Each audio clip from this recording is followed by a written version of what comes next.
tardes a todos. Hoy estamos en La Libertad con nuestro amigo Carlos. Carlos, por favor, preséntate. Yo soy Carlos Ayala, soy historiador de la Universidad Nacional y llevo trabajando con entornos digitales ya casi 20 años y haciendo contenido digital llevo un año. Perfecto, Un Carlos. año. Carlos el día de hoy nos va a acompañar porque vamos a hablar de un tema bastante interesante que es el ecofascismo.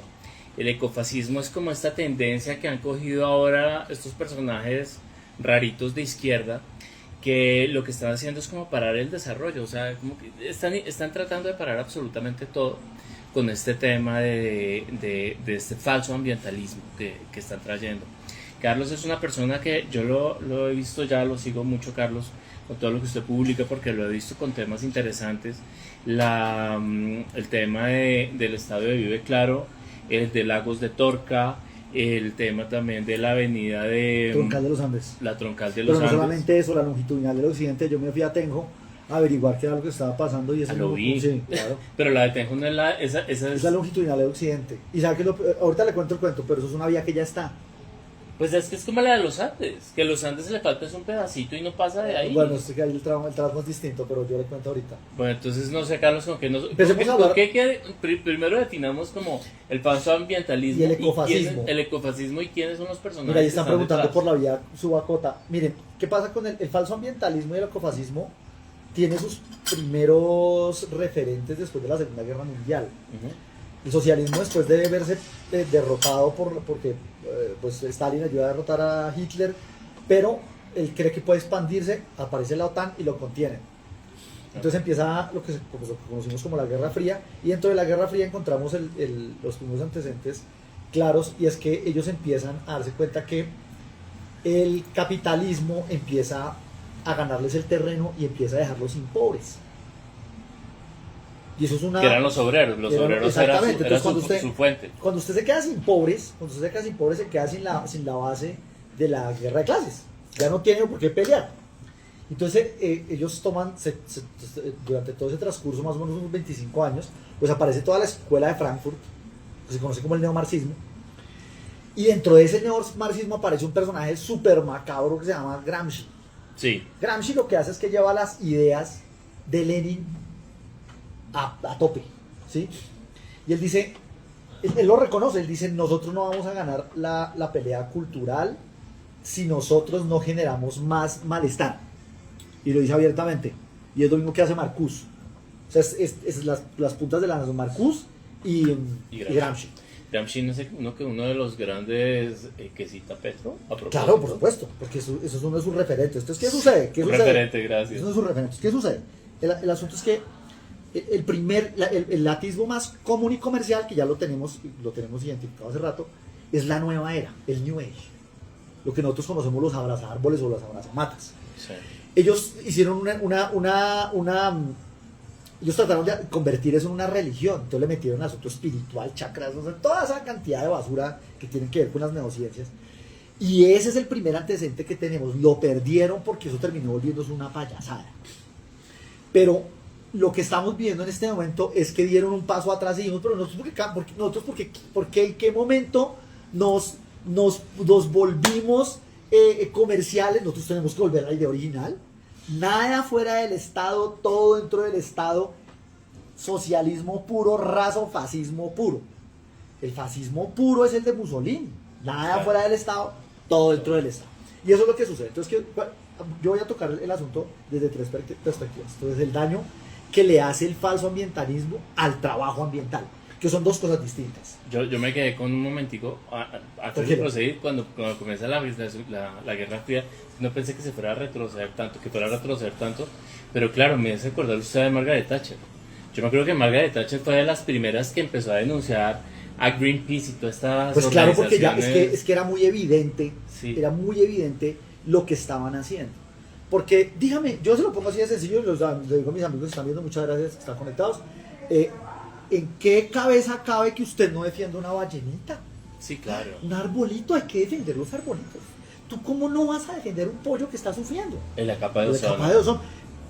El tema de la capa de ozono es tremendo porque yo lo viví en pleno y yo recuerdo el término, fluorocarbonados. Resulta los sprays, entre pero 1967 y 1978, había una vaina que se llamaba, que todavía existe, el gas o sea, la mezcla de gases que permite que salga el gas a presión se llama fluorocarbonados. Eso iba a acabar el mundo, el ozono ya se acabó, así como decía Petro, ya nos queda una semana de vida, no pudimos, nos llevó nos morimos todos. A buscar cuevas. Yo llegué a tener un libro en 1987, yo tenía 10 años en 1987, que hablaba sobre el tema, y lo encontré en la casa de mi mamá, y literalmente era terrorismo ecológico. Sí, yo me acuerdo. Era terrorismo ecológico.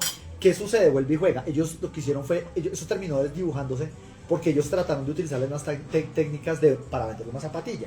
Sí. Volverlo atractivo, y no les funcionó. ¿Qué están haciendo ahora? Volver a la raíz fascista.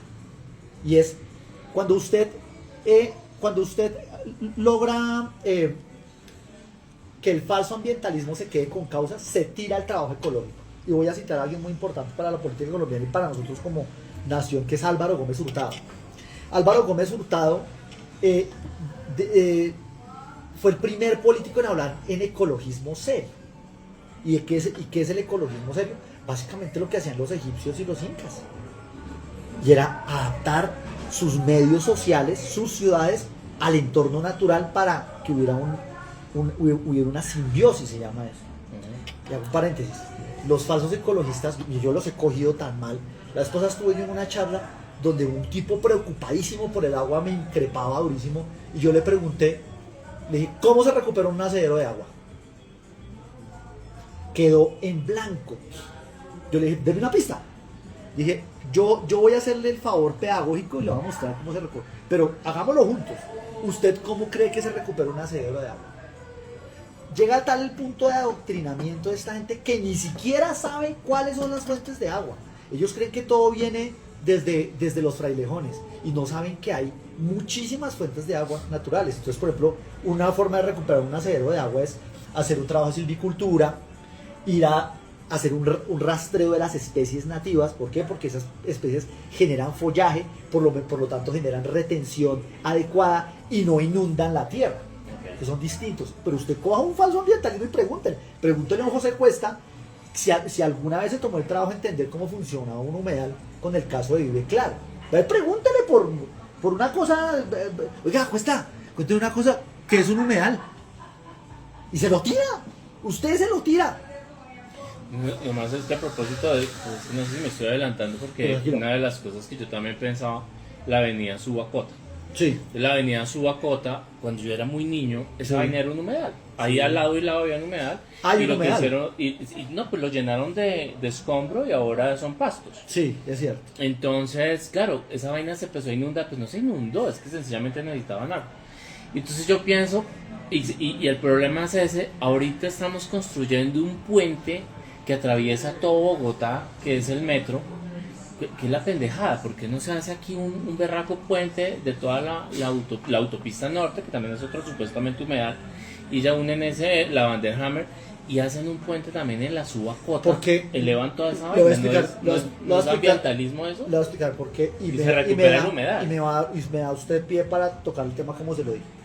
Resulta que el falso ambientalismo se tira el trabajo del ambientalismo serio, como por ejemplo hay unos personajes de los cuales nadie habla, me parecen súper interesantes, que son los ingenieros forestales.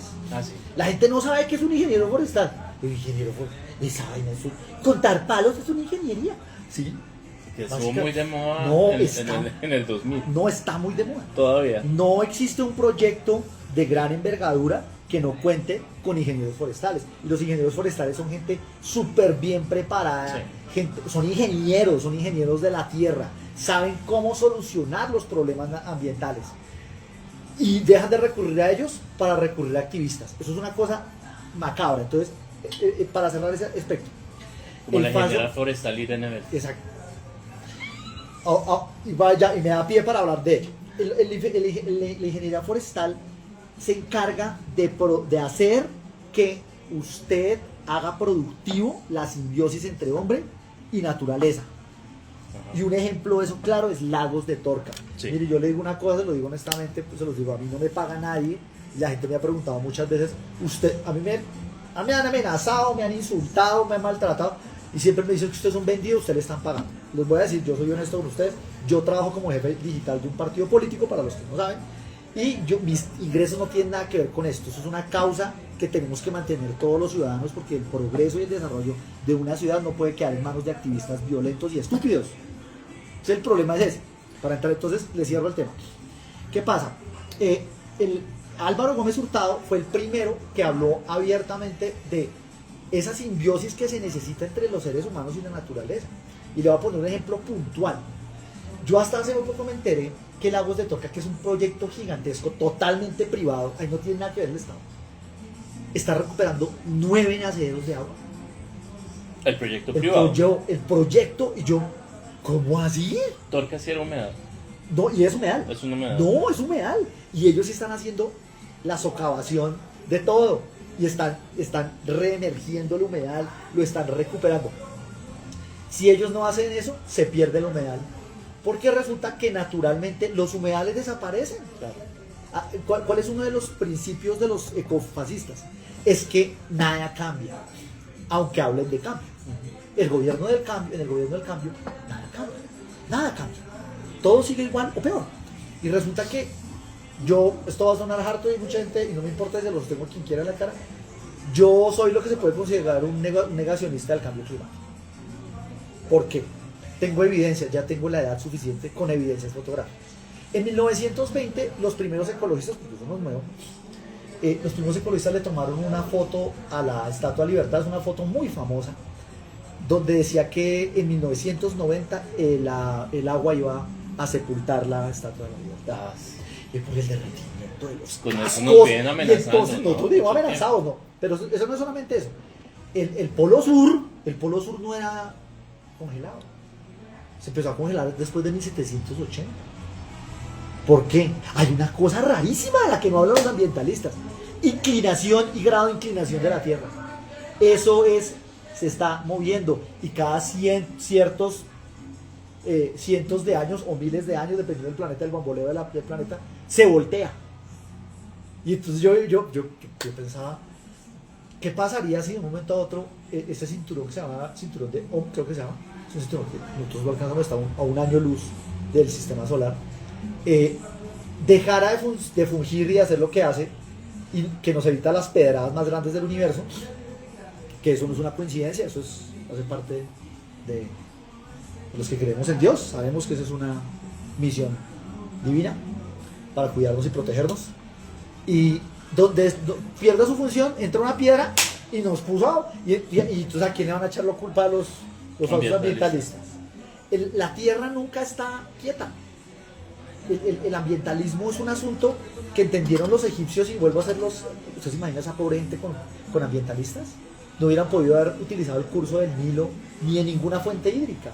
¿Y qué hicieron esas civilizaciones inteligentemente? Cuando usted coge cualquiera de los 4 periodos de los egipcios y los revisa de un lado a otro, usted va a encontrar con que ellos se movieron con ¿sí? Aprendieron a inundar ellos aprendieron a inundar las calles para hacer aseo, para despejar las heces y los orines a diario. Tenían casi que un baño público diario del río Nilo, y eso lo utilizaban para los vadeos, para que se pudiera sembrar. Yo me acuerdo también, es que usted me ha puesto a recordar, Sí. Muchos textos de hace 1000 años, y también ellos aprovechaban mucho las crecientes del Nilo, y entonces aprovechaban la creciente cuando bajaba el río, ellos sembraban. Y obviamente cierra que después se volvía a inundar. Pues era lógico, era cíclico. Era el ciclo normal de la. Ciclo normal. Entonces, ¿qué sucede? Usted tiene civilizaciones. ¿Quién va a negar el aporte de los egipcios? ¿Quién va a negar el aporte de los aztecas, de los incas, de las grandes culturas de la historia nuestra, usando la naturaleza a su favor? Y si les tocaba pelar medio bosque para después recuperarlo en otro lado, lo hacían porque tenían conciencia. Hay una conciencia, es que uno no puede confundir el ambientalismo con el falso ambientalismo. Entonces eso me da paso para seguir avanzando al tema de lo que estamos hablando sobre la señora Irene de Crecimiento Vélez, y es, ya que es el ecofascismo. Vuelvo y repito, todo dentro del Estado, nada fuera del Estado, ley 2294-2023, ZPPA y APPA. Hay alguna cosa que yo me he dado cuenta, pues, mi expertise en la comunicación digital, ya lo que yo he notado y ya lo tengo rastreado es que los socialistas aprendieron a venderse como amigos del pueblo pareciendo idiotas y comportándose como idiotas. Dos casos a nivel latinoamericano, Chávez y Maduro, decir burradas. ¿Por qué lo hacen? ¿Usted cree que a ellos les interesa que les digan brutos? No. A él le interesa que el que está allá escarbando entre una caneca diga: yo tengo un presidente que es como yo. Que cree identificación con el pueblo. Que una identificación. Es lo mismo. Mire, le voy a dar un ejemplo claro que pasó el pasado Consejo de Ministros. Yo nunca he visto a Petro tan lúcido, porque se metieron con algo que a él le importa mucho, que es su visa, y porque lo desertificaron a él personalmente, no desertificaron al país. No, porque las y entonces visas, ¿qué pasó con su eso borracho? Estoy enalochado, no, desapareció. ¿Por qué? Porque hace parte del show. El martes estaba serio, estaba emputado, dijo que iba a desconocer las cortes, dijo que iba a mover a quien le diera la gana, que no le importaba la carrera diplomática.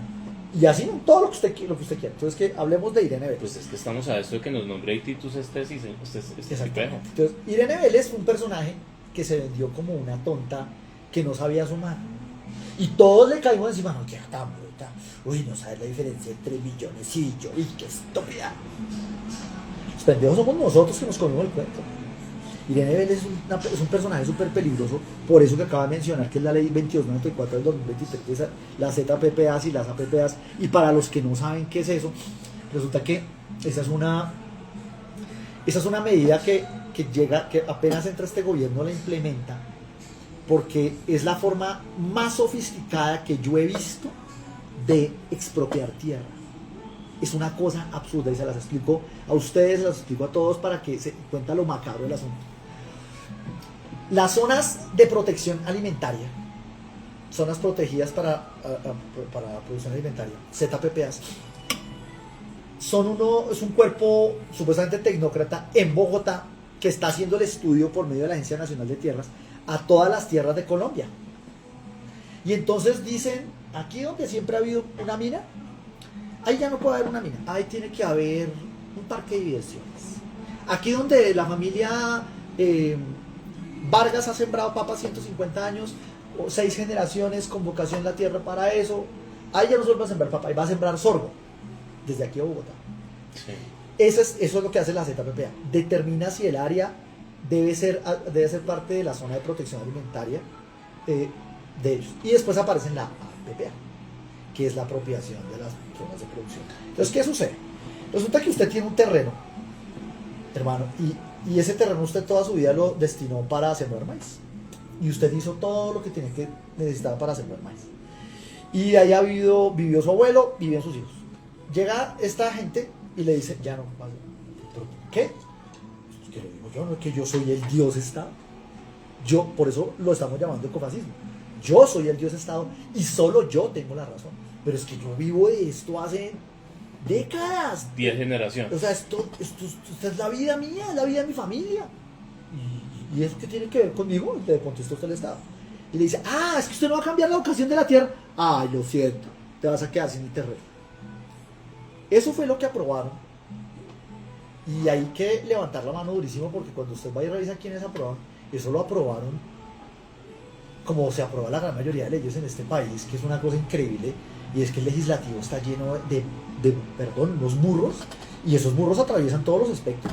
Pero volvemos a lo que está diciendo: esos no son burros, ellos saben perfectamente lo que están haciendo. Ojo porque yo sí he trabajado entre el Congreso. Yo sí he son burros. Lo más peligroso de un burro es que no sabe que es un burro. Eso es el problema de un burro. Burro no sabe que es un burro. Entonces, ¿qué pasa con esta ley? Esta ley a algunos les beneficia, pero al final del día no. Porque cualquier persona puede ser una víctima de la aplicación de esas vainas. Es que eso no es tan fácil como dice mi amigo Julián: y los pobres campesinos jodidos. Pues claro, hermano, porque man es una persona que tiene una fanegada de tierra, hermano. Y ese man viene un burócrata, un huevoncito, un gomelito de Bogotá, a decirle ¿qué es lo que tiene que sembrar o no? Pues es muy jodido, porque el Estado no puede determinar ni decirle a la gente cuál es la vocación de la tierra. La vocación de la tierra, y mire, hicieron el primer experimento, ¿saben dónde? Pero Carlos, ahí usted me ha nombrado algo que no lo quiero dejar pasar. Sí. Esa ley, si no estoy mal, también es la que evita que usted, o sea, uno tiene que pedir permiso para vender la tierra. ¿No es esa misma ley? Tiene que ver con ella. Claro, o sea, tiene que ver absolutamente con ella, y es que el asunto, aquí me acaban de escribir Stalin. ¿Quién lo escribió? Don Giorgio. Sí, hermano, Stalin, es estalinismo puro, y estalinismo de la forma más brutal que hay, y eso es absurdo, porque aquí es donde entra nuestra amiga Irene de Crecimiento, y vuelvo y retomo el hilo narrativo. Se vendió como una estúpida que no sabía nada sumar, que pero resulta que cuando usted va y le hace el check al background de esta señora, es una de las activistas más bravas que ha tenido las FARC, y hoy usted encuentra productos. El esposo de ella es productor de los documentales que salían de aquí para lavar la cara en Argentina, en España, en Dinamarca. Esa gente es más mala, me excusan la expresión, que carne culona.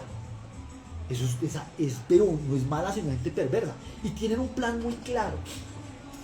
Lo que no pudieron hacer en Argentina, lo que no pudo hacer ni siquiera Lula en Brasil. Yo hice el estudio, y en Brasil se intentó hacer una ley parecida, pero allá las comunidades agrarias son sumamente organizadas, putamente poderosas, ¿sí? No es aquí, que estos son unos gremios todos disparatados, y los cebolleros por un lado, los albergueros, los paperos. No, allá hay una unidad campesina fuertísima, y no lo dejaron. No, y además es que aquí los gremios están muy burocratizados, entonces los que están dirigiendo como tal ni siquiera son arroceros, o ni siquiera son exactamente, en fin. Y entonces, y en México trataron de hacer algo, pero es que allá manda el narco. Okay. Entonces, allá el presidente es de adorno, básicamente. O sea, Sheinbaum y AMLO son presidentes que el narco permitió. Punto. Y por eso es un narcoestado total, y al que no le guste, y hacia allá nos lleva Petro. Y hacia allá nos lleva con esa estrategia. Esa ley de la ZPPA y las APPA tiene dos líneas de acción. La primera es entregarle mucho terreno, más terreno, a las FARC y al ELN. Ya de hecho, pues ya les despejaron todo el Catatumbo y el Cauca, pero mucho más. Y adicionalmente es entregarle desarrollos territoriales a China, y nadie habla de eso, porque entonces resulta que bajo la línea de las ZPPA y las APPA, a usted le van a decir: bueno, como usted no pudo, usted no quiso hacer caso, la tierra es de nosotros, y nosotros que sí sabemos, porque nosotros somos Dios Estado, entonces nosotros vamos a entregársela a una empresa china. Lo mismo que pasó en Bolivia, y le secaron los yacimientos de agua, los yacimientos de gas. Y entonces ahí es donde yo me pregunto, y digo, yo he estado un par de veces con el señor Robledo. El Robledo pareciera un socialista clásico, que al final son como medianamente. No se puede hablar. Se puede hablar, ya. Tratar, no, hablar, déjame. Pero al final del día ellos sí creen que el mundo debe entrar en una cuerda de una dictadura socialista mundial, que es hacia donde nos lleva, ¿sí? La Agenda 2030, globalismo, eso todo hace parte de la misma corriente. Pero a nivel de esto, lo que es el ecofascismo, a mí me parece triste, muy triste ver cómo están destruyendo. Antier, ¿cuándo fue? Hoy es sábado, el jueves, Irene de Crecimiento Vélez hizo una charla que me dejó asombrado, al lado de Lilian Francisca Toro, en el Cauca, diciendo: uy, sí, yo quedé asombrado. Que no se puede sembrar caña. ¿Qué es lo que sucede? Yo lo que pensaba inmediatamente, yo a mis amigos caleños, que no son ni latifundistas, ni monofundistas, nada. Son gente que ha trabajado con la industria del entretenimiento, y que ha hecho básicamente trabajar con lo que hago yo, comunicaciones y redes digitales. Yo les preguntaba, yo les dije: háganme un favor ustedes allá interno, háganse una averiguación. ¿Qué pasa cuando usted le cambia la vocación de la tierra? Y lo que me dijeron fue, pues eso se demora más o menos una generación en recuperarse la tierra. Pues el primer intento, de implementar las APAs fue en Antioquia y no pudieron. Con las miras. Pues porque el antioqueño es unido, tiene una vocación fuerte alrededor. Pero esa ley ya está. Ya lo están aplicando. Se la acaban de meter aquí a Sopo y van a expropiar unos terrenos. Si yo hubiera Sopo ya tengo. Se la van a aplicar unos terrenos de Alpina. Es que ellos no, o sea, ellos no se andan con chiquitas. Pues es que yo vi que ya no quieren ganado. No, ellos no quieren, o sea, mira. Y entonces aquí también le puedo meter otro ejemplo. Imagínense que, ¿por qué José Cuesta y Kenan Rivadeneira dejaron de hablar de la humedad del Vive Claro? Y tiene que ver con eso. Porque, como le decía yo, usted le pregunta a Cuesta qué es un espejo de agua, una humedad, no tiene la más paupérrima idea. Pero además de eso es porque no existe. Y además de eso porque no lo pueden expropiar. Es básicamente por eso. Si ese terreno hubiera sido expropiable, no dejan construir. Punto. Entonces le voy a contar una cosa muy particular. Los terrenos que se utilizan para el pastoreo, después de 10 años adquieren una condición, es que pierden su capacidad de absorber agua a profundidad. Y eso fue lo que pasó en Vive Claro. Vive Claro se hacían unos encharcamientos, y aquí cualquier cosa para un falso ambientalista, un ecofascista, cualquier aposamiento de agua es una humedal. Usted se orina en una esquina y lo declara humedal. Punto. Ese es mi humedal con mi marca genética. Punto. Y entonces, ¿qué sucede? Este señor se quedó sin ese discurso y empezó a saltar hacia el lado de la estructura, hacia el lado del ruido, pero cuando uno dice, ¿qué pasó? No, yo creo que vamos a hacer en otro, porque no, está interesante. Okay. El asunto es este: cuando usted desnaturaliza la tierra con el pastoreo, pues usted ya no puede hacer nada. Lo que quieren hacer en Sopó es dejar la tierra varada, porque es que esa tierra ya tiene una vocación. 40 años. ¿Cuánto tiene Alpina? 65 años, creo que No, tiene. sí, ¿Cuánto no. tiene? ¿70 años? Alpina. ¿Usted conoce a Alpina desde cuándo? ¿Desde que nació? Todos conocemos a Alpina desde que nacimos. Yo no me acuerdo un día de mi vida sin Alpina. Chimbalos de Alpina, Qué felicidades. que si quiere aquí el sponsor, tal, yo recibo camisetas, gorras. Quesito. Es un asunto de cuando usted lo profundiza, es muy peligroso, porque es la primer ley ocupa absolutamente funcional en todo sentido.